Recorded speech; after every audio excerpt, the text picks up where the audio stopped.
So let's talk about mirror work. Mirrors reflect back to us our feelings about ourselves. They show us clearly the areas to be changed if we want to have a joyous, fulfilling life. I ask people to look in their eyes and say something positive about themselves every time they pass a mirror. The most powerful way to do affirmations is to look in a mirror and say them out loud. You are immediately aware of the resistance and can move through it quicker. While repeating affirmations, notice how you feel. If you are hesitant, resistant, or just don't want to change, ask yourself why. What old belief are you holding on to? This is not a time to scold yourself. Just notice what is going on and what belief rises to the surface. That is the one that has been causing you a lot of trouble.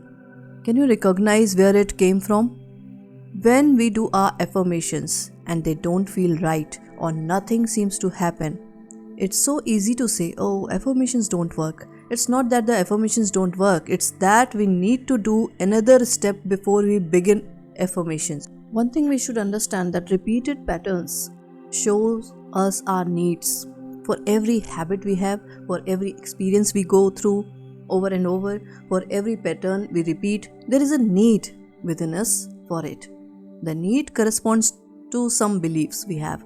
If there were not a need, we wouldn't have it, do it, or be it. There is something within us that needs the fat, the poor relationships, the failures, the cigarettes, the anger, the poverty, the abuse, or whatever there is that's a problem for us. How many times have we said, I won't ever do that again? Then, before the day is up, we have the piece of cake, smoke, say hateful things to the ones we love, and so on. Then we compound the whole problem by angrily saying to ourselves, oh, you have no willpower, no discipline, you are just weak. This only adds to the load of guilt we already carry. And it has nothing to do with willpower or discipline. Whatever we are trying to release in our lives is just a symptom, an outer effect. Trying to eliminate the symptom without working on dissolving the cause is useless. And the moment we release our willpower or discipline, the symptom crops up again.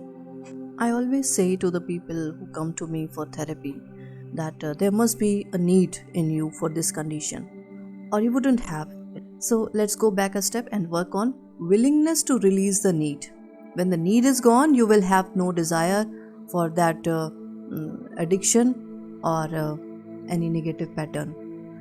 So one of the first affirmations to use is, I am willing to release the need for the resistance.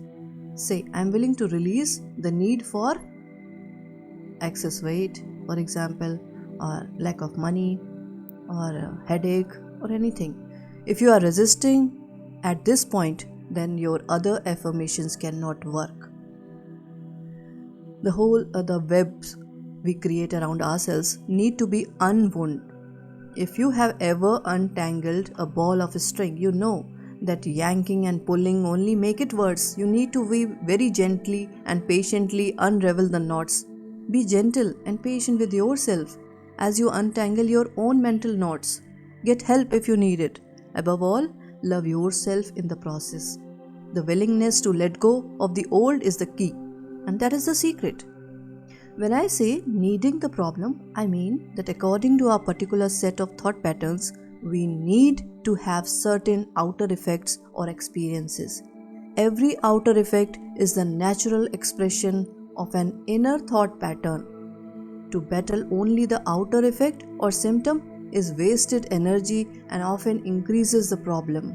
So if one of my inner belief systems or thought patterns is, I am unworthy, then one of my outer effects will probably be procrastination. After all, procrastination is one way to keep us from getting where we say we want to go. Most people who procrastinate will spend a lot of time and energy berating themselves for procrastination. Most people who procrastinate will spend a lot of time and energy berating themselves for procrastinating. They will call themselves lazy and generally will make themselves out to feel they are bad persons.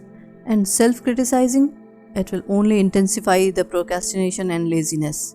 The place to put the mental energy is into releasing the old and creating a new thought pattern. Say, I am willing to release the need to be unworthy. I am worthy of the very best in life, and now I am lovingly allow myself to accept it.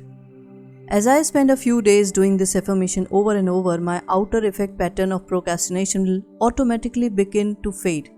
As I internally create a pattern of self-worth, then I no longer have the need to delay my good. Do you see how this could apply to some of the negative patterns or outer effects in your life? Let's stop wasting time and energy putting themselves down for something we can't help doing if we have certain inner beliefs. You should change the beliefs. No matter how you approach it or what subject matter we are talking about, we are only dealing with thoughts and thoughts can be changed. When we want to change a condition, we need to say so. I am willing to release the pattern within me that is creating this condition. You can say this to yourself over and over every time you think of your illness or problem. The minute you say it, you are stepping out of the victim mode. You are no longer helpless, you are acknowledging your own power. You are saying, I am beginning to understand that I created this. I now take my own power back. I am going to release this old idea and let it go. But when you scold yourself, when you berate yourself, when you beat yourself up, who do you think you are treating this way? Almost all of our programming, both negative and positive, was accepted by us by the time we were 3 years old. Our experiences since then are based upon what we accepted and believed about ourselves and about life at that time. The way we were treated when we were very little is usually the way we treat ourselves now. The person you are scolding is a 3-year-old child within you. If you are a person who gets angry at yourself for being afraid and fearful, think of yourself as being 3 years old. If you had a little 3-year-old child in front of you who was afraid, what would you do? Would you be angry at him or her? Or would you reach out your arms and comfort the child until he or she felt safe and at ease? The adults around you when you were a child may not have known how to comfort you at that time. Now you are the adult in your life, and if you are not comforting the child within you, then that is very sad indeed. What was done in the past is done, and it is over now. But this is present time, and you now have the opportunity to treat yourself the way you wish to be treated. A frightened child needs comforting, not scolding. And scolding yourself only makes you more frightened, and there is nowhere to turn.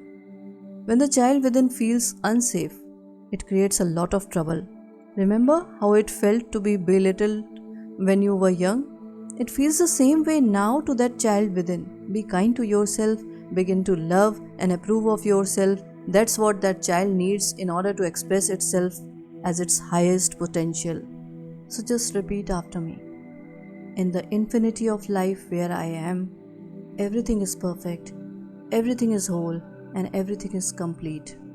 I see any resistance patterns within me only as something else to release. They have no power over me. I am the power in my world. I flow with the changes taking place in my life as best I can. I approve of myself and the way I am changing. I am doing the best I can. Each day gets easier. I rejoice that I am in the rhythm and flow of my ever-changing life. Today is a wonderful day. I choose to make it so. All is well in my world. All is well.